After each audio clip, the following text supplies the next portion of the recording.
Boa tarde, internautas. Meu nome é Luiz César Prodóximo.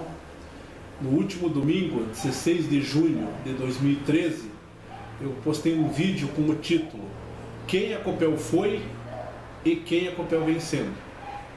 Esse documentário que eu estarei mostrando aos internautas a partir de 1º de julho de 2013, hoje eu estarei mostrando aos internautas parte do que eu estarei mostrando lá a partir de 1º de julho de 2013. Como o documentário é grande, eu estarei mostrando apenas o início hoje, fazendo uma chamada do que será mostrado a partir de 1º de julho de 2013. Internautas, essa é a bandeira do grupo, das 29 pessoas. Todo grupo de que luta tem que ter uma bandeira. Essa bandeira é um símbolo da patifaria, da imperícia, da incompetência, da imprudência que nós temos descoberto nesses 10 anos. Na sequência aqui eu estarei mostrando poste caindo. Vocês vejam que o ônibus passa embaixo do poste. Esse poste tem baixa tensão e alta tensão.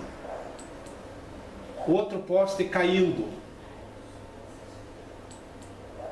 Novo poste caindo. Pedestres transitando embaixo de postes com alta tensão, baixa tensão, transformador. Olha que o casal lá transita sem perceber que aquele poste está sujeito a cair. Esse poste aqui é na esquina da minha casa, no Rodovia dos Minérios. Um veículo derrubou o poste ficou 34 horas caído, ninguém sabia, ninguém via. Fomos com equipe, fizemos um teste elétrico, vocês podem ver pela sombra, tem uma testemunha que não pode aparecer, e nós energizamos uma lâmpada, ligamos uma lâmpada que mostrou que ali tinha corrente elétrica. Vocês podem ver lá que está a lâmpada ligada, tem um alicate lá de cabo amarelo. Após isso, liguei para a ouvidoria da Copel, ficamos no local, a equipe da Copel chegou, desligou o ramal e corrigiram na sequência o problema. Essa outra foto aqui, nós estávamos, essa é a única testemunha minha que aparece, eu respondo por ela, e nós encontramos essa gambiarra ao lado da Secretaria do Estado da Educação. Pode ver que no fundo tem uma cancha poliesportiva.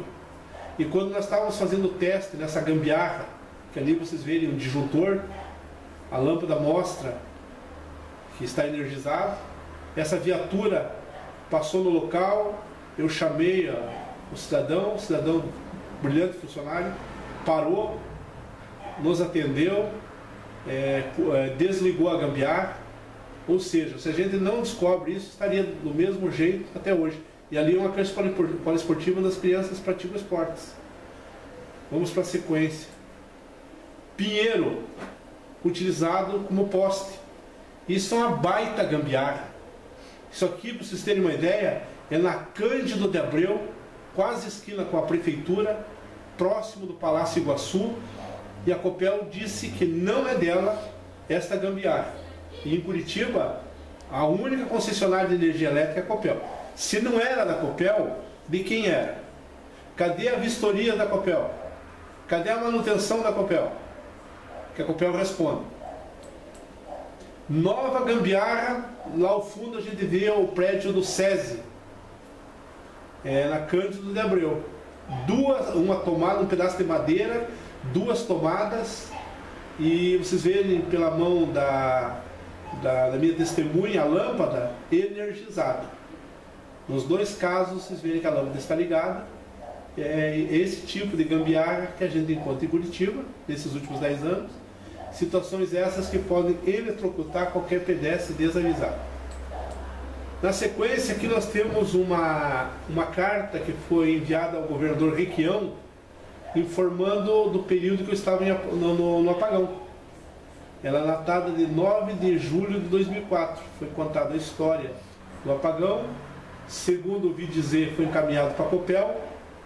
A Copel apresentou uma desculpa esfarrapada para a Casa Civil. E, como sempre, arquivaram o que não tinha que ser arquivado, tinha que ser investigado. Na sequência, quando Orlando Pessutti assumiu o governo, eu encaminhei um pedido de audiência com o mesmo. para denunciar postes caindo, enferrujados, podres, quebrados, postes, pinheiros com ramais energizados e abandonados na Avenida Cândido Abreu, gambiarras energizadas e abandonadas em praças e vias públicas. Até hoje estou esperando o horário da audiência com o Pessutti. Vai ser meio difícil do Orlando Pessutti me atender, porque ele não é mais governador. Esse documento, eu fui ouvido pela Assembleia Legislativa, pelo deputado Reni Pereira, e lá diz: certifico-se que no dia 21 de outubro de 2009, às 10 horas, o senhor Luiz César Prodóximo compareceu à Assembleia Legislativa do Estado do Paraná perante o senhor deputado Reni Pereira, presidente da Comissão de Defesa do Consumidor, para formular denúncia de irregularidades praticadas pela companhia para a energia elétrica. Para tanto, forneceu cópia de documentos. Para ser a verdade, firma o presente. Deputado Reni Pereira, presidente. O deputado presidente me disse que em 60 dias eu teria uma resposta. O ano de 2009 terminou, nós estamos no ano de 2013. O deputado Reni Pereira é prefeito de Foz do Iguaçu, não estava na Assembleia, e é mais uma denúncia que não prosseguiu. Esse documento aqui foi encaminhado em 17 de fevereiro de 2009 para a Câmara Municipal de Curitiba, comissões da Câmara Municipal de Curitiba, onde eu me identifico e denuncio as gambiarras, aos postes que estão sendo encontrados em Curitiba. A Câmara de Vereadores fez como Assembleia, engavetou, arquivou, não deu atenção. Na sequência aparece uma denúncia para o Ministério Público, onde eu me apresento e relato que sou pessoa com deficiência visual, que ainda persistem as inadequações de instalações elétricas em postes situados em calçadas e praças, ensejando iminência de acidentes envolvendo transeuntes. Datado ali de 15 de outubro de 2010, o glorioso Ministério Público fez que nem a Assembleia Legislativa, a Câmara de Vereadores. Arquivou, não investigou, ficou dito pelo não dito. Na sequência, foi esse ano, eu estive no Ministério, liguei para o Ministério Público do Trabalho e denunciei, às 15 horas do dia 6 de fevereiro de 2013, a existência, de situações que podem colocar em risco as pessoas com deficientes e outros pedestres, Posteriormente, eu recebi um documento via correio e que a minha denúncia também foi arquivada. Aqui eu citei no vídeo do 16 de junho de 2013 os censuradores que escondem da população paranaense as denúncias que eu faço. Aqui aparece o logotipo de 4 grandes: Globo, SBT, Record e Bandeirantes. Agora, na sequência, vocês vejam o que acontece. Bandeirantes, jornalista Roberto Cabrini. Mandei uma R convidando para a exposição Momento Copel, Crimes e Erros. Não recebi resposta. RIC TV, Gilberto Ribeiro. Também mandei uma R, não recebi resposta. Rede Record, jornalista Brito Júnior. Mandei a R, não recebi resposta. Nas laterais, vocês verem lá no primeiro AR, 22 de 12 de 2007. O segundo AR, 27 de 5 de 2009. O terceiro, 3 de setembro de 2007. O próximo, Jornal Nacional Fátima Bernardes. Não recebi resposta. A Fátima Bernardes nem no Jornal Nacional mais está, ela tem um programa dela. Na sequência, TV Educativa, o canal oficial do governo, jornalista Carlos Moraes, 25 de junho de 2008. TV Bandeirantes, jornalista Jordana Martínez, janeiro de 2010. As denúncias, quando são feitas e o poder público se omite, como foi o caso da Assembleia, Câmara de Vereadores, Ministério Público do Trabalho, e ainda com a ajuda dos censuradores, os canais de televisão locais e de outros estados, acontece isso aqui, Criança de 1 ano perde a vida em atropelamento por veículo da Copel em Congonhas. Criança de 1 ano perdeu a vida em atropelamento por veículo da Copel em Congonhas. Eles foram cortar energia elétrica numa unidade rural em 18 de abril de 2013 conforme a matéria diz, e na saída atropelaram uma criança de 2 anos, um menino, e a criança morreu, porque este veículo pesado passou em cima da criança, eles nem viram a criança, atropelaram e mataram a criança. Esse caso aqui, homem morre vítima de descarga elétrica em bairro Postinho do Adolfo. Essa ocorrência aconteceu no dia 3 de maio de 2013. O cidadão na área rural foi eletrocutado por um estirante. O estirante só serve para fixar poste. Ele estava energizado, a descarga elétrica entrou pela mão, saiu pelo joelho, e os senhores vejam a mão do trabalhador com o ferimento da onde a descarga elétrica entrou. E aqui, infelizmente, eu tenho que mostrar o corpo de um paranaense trabalhador morto devido a essa descarga elétrica. Esses casos dos 2 primeiros e mais este terceiro aqui e outros, os canais de televisão que eu dei nomes e o poder público é cúmplice desses bandidos da Copel que matam o povo paranaense. Eu estou há 10 anos denunciando. Por isso, internautas, a partir do dia 1º de julho de 2013, aguardem. A coisa vai ser bonita de ser mostrada, custa o que custar. Nesse caso aqui, quinta-feira, 6 de junho de 2013, surdo mudo internado após levar choque elétrico no Tatuquara. Foi na noite desse domingo 3, Augusto Trancoso, 55 anos, encostou sem querer num poste com vários fios desencapados. Resultado de ligações clandestinas de energia na rua José Maria de Balaguer, no Tatuquara. Ele recebeu um forte choque elétrico que chegou a fraturar os pés. Ele foi internado no Hospital do Trabalhador. Na sequência aqui, internautas, eu estarei mostrando história de ladrões de energia elétrica. Para vocês terem ideia, conforme o documento aqui, no dia 29 de 5 de 2006, eu abri um protocolo na Ouvidoria do Estado, aquela secretaria que não serve para nada, que eu citei no vídeo anterior, do dia 16 de junho, e eu fiz a seguinte pergunta: cidadão denuncia e pede uma explicação do presidente da Copel por que de uma família que tem renda familiar de R$ 2.400 paga R$ 3 na sua fatura participando do Baixa Renda. Evidentemente, quando as minhas testemunhas me contaram que a consumidora recebia R$ 2.400, ela não poderia estar incluída no Baixa Renda, por ser R$ 2.400. E outro fato interessante é que o consumo dela era de R$ 3. Então a Copel tem muito que explicar essas facilidades que ladrões têm. Para vocês terem uma ideia, esta é a fatura do imóvel. Aqui neste campo onde está o histórico de consumo, vocês podem perceber, onde eu estou aqui com o mouse circulando, que aparece o consumo dela. E ali onde está grifado, a gente percebe R$ 3. Depois que a unidade consumidora foi descoberta, de consumo zero, que está aqui, ó, todo mês o consumo era zero, o consumo pulou para 156 quilos. Por isso que eu estou ironizando aqui, ó, Copel cada vez melhor. Para ladrões de energia é uma maravilha.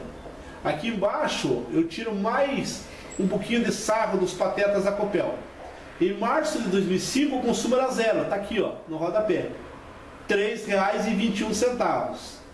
Após a descoberta da unidade consumidora, de consumo zero passou para 156 quilos. A fatura mostra aqui. O consumo passou para R$ 44,51. Vocês vejam, de 44 para 3,21, R$ 41,30. 1.286,6% de aumento. Tem que parabenizar uma empresa que não tem comando e não tem controle. Porque se tivesse comando, isso aqui não estaria acontecendo. Se tivesse controle, como é que pode? Ninguém na Copel vê aqui consumo zero. Para ter consumo zero, a unidade consumidora, ou não tem ninguém morando, ou tem usando vela. Isso é o normal. Agora, para ser consumo zero e ter morador com energia elétrica, só se for furto ou fraude. E aqui tem um caso interessante que mostra como é que a Copel brinca com a cara da população. Essa criança aqui, ó, bebê morre em incêndio no litoral, que a matéria é do dia 1º de março de 2009, esse trabalhador honesto não pôde pagar a fatura e ficou sem energia, porque a Copel cortou o fornecimento. O que o dono do imóvel fez? Utilizando vela para iluminar o imóvel, provocaram um incêndio e mataram carbonizado uma criança de 7 meses. Então aqui mostra que o consumidor honesto, a Copel descobre que ele é inadimplente, que não pagou a fatura, e vai e corta energia. E neste caso aqui da unidade que estava escrito no baixa renda ganhando R$ 2.400, a Copel sequer sabia. Só soube porque grampearam meu telefone e descobriram o endereço. Porque essa história foi contada via telefone, com testemunhas acompanhando a gravação da conversa, e a Copel estava ouvindo através de grampo telefone criminoso. Agora, de uns tempos para cá, a gente só fala no telefone aquilo que a gente quer que a Copel saiba. Aquilo que não é para a Copel saber, a gente não fala no telefone, porque eles escutam minhas conversas. E quero informar que grampo telefônico só é legal se tiver ordem judicial. Se não tiver, é crime. O próximo. Eu gostaria que a Copel tivesse vergonha na cara, estou desafiando a Copel e qualquer um funcionário que se achar ofendido, que ela venha e conte para o paranaense quem é este consumidor que morava num imóvel de 150 metros quadrados, 10 pessoas, 1.000 kWh mês, que estavam pagando a disponibilidade do sistema. Para vocês terem uma ideia, esse documento é um aviso de corte da minha unidade consumidora, porque eu me neguei de pagar R$ 83,71, porque eu sabia que essa unidade consumidora fraudadora teria que pagar nos mesmos 4 meses meu R$ 1.800, 21,5 vezes a mais. E ela não pagava. A disponibilidade do sistema aqui é quando a energia está na frente de um determinado imóvel e a pessoa não está usando. Então eles podem cobrar essa disponibilidade. A disponibilidade do sistema, nesse caso aqui, era 50 kWh. E a Copel ainda cobrava um valor de R$ 1,30 de uma entrega alternativa. Porque a unidade fraudadora, ela pediu para a Copel para que a fatura dela fosse entregue no mesmo bairro, a 1.000 metros da unidade onde tinha o PI, procedimento irregular.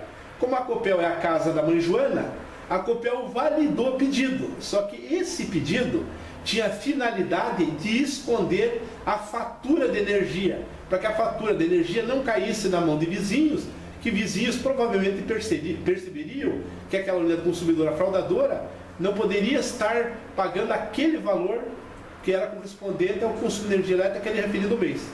E a Copel validou. Só que nós descobrimos em 2008 e ficamos monitorando a unidade consumidora. Nesse caso aqui, se a Copel não contar quem é o consumidor, nós vamos dar o nome dele, nós vamos contar como é que foi o mecanismo fraudador, nós vamos contar em detalhes o que aconteceu. Então, internautas, por enquanto é isso. Aqui é um resumo do que vocês vão ser informados a partir de 1º de julho de 2013. Vocês só não serão informados se a Copel me tirar da internet. Caso isso ocorra, nós vamos buscar um caminho alternativo, nem que a gente tenha que bater porta a porta levando esse documentário. Agradeço.